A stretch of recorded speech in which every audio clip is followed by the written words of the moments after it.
ചേച്ചി എന്നെ തുറന്നു വിടുമെന്നാണ് പറയണ. അങ്ങനെ അമ്മ വരുമെന്ന് പറഞ്ഞു. അങ്ങനെ പപ്പായ പറിച്ച് വെച്ചിരിക്കുന്നത്. അപ്പോൾ ടോബിയിലെ കുറച്ച് പരാതികളൊക്കെയാണ് കേട്ടോ. അത് അവന് ഞങ്ങൾ അടച്ചിട്ടിരിക്കുകയായിരുന്നു ഒരു പൂച്ചക്കുട്ടിയെ കണ്ടപ്പോൾ. അപ്പോൾ അതുകൊണ്ട് അവൻ അടച്ചിട്ടുണ്ട്. അപ്പുറത്തെ വീട്ടിലെ ശാലിനി എടുത്ത് അവൻ പരാതി പറയണതാണ്. അവളെ ഭയങ്കര ഇഷ്ടമാണ്. അവളെ കണ്ടൊക്കെ ഒരയ്ക്ക് അങ്ങനെ കടിക്കാനൊന്നും പോകില്ല. അപ്പോൾ ഇത് അമ്മ സ്പെഷ്യലാണ് കേട്ടോ. ഇന്ന് അമ്മ എല്ലാം എനിക്ക് വെച്ചുകൊണ്ട് വന്നു. കറികളൊക്കെ ചിക്കൻ കറി എല്ലാം വെച്ചുകൊണ്ട് വന്നു. പിന്നെ അമ്മ വൈകുന്നേരം നേരത്തെ അങ്ങ് പോയി, അയൽക്കൂട്ടമൊക്കെ ഉള്ളതുകൊണ്ട്.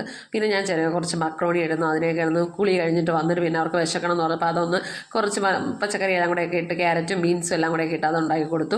അപ്പോൾ അങ്ങനെ അതിൻ്റെ ഒരു പരിപാടിയിൽ കുറച്ച് മല്ലിയിലയും കൂടെ ലാസ്റ്റ് ഇട്ട് കേട്ടോ. എന്നിട്ട് പിന്നെ കുറച്ച് ടൊമാറ്റോ സോസും കൂടെ ഒഴിച്ചു. അപ്പോൾ അത് എടുത്തുകൊണ്ട് വന്നു. പിന്നെ ചേട്ടനും വേണമെന്ന് പറഞ്ഞു. ചേട്ടനും കഴിക്കായിരുന്നു. അപ്പോൾ അത് കഴിഞ്ഞപ്പോൾ ശങ്കരി ഒരു ഗ്ലാസ്സിൽ പാൽപ്പൊടി എടുത്ത് ചുമ്മാ കഴിച്ചപ്പോൾ ചേട്ടൻ എന്നെ വഴക്ക് പറയണം നീ കണ്ടില്ലേ എന്നൊക്കെ പറഞ്ഞു. അങ്ങനെ അത് കഴിഞ്ഞത് ആ ഫാഷൻ ഫ്രൂട്ട് സീസൺ തുടങ്ങി കേട്ടോ. ഫാഷൻ ഫ്രൂട്ട് അപ്പോൾ 2 എനിക്കിന്ന് കിട്ടി. അതിനെടുത്ത് ഞാൻ ഗ്ലാസ്സിൽ ഒഴിച്ച് പഞ്ചസാരയായിട്ട് കുടിക്കുകയാണ്. അപ്പോൾ ഇത്രയേ ഉള്ളൂ.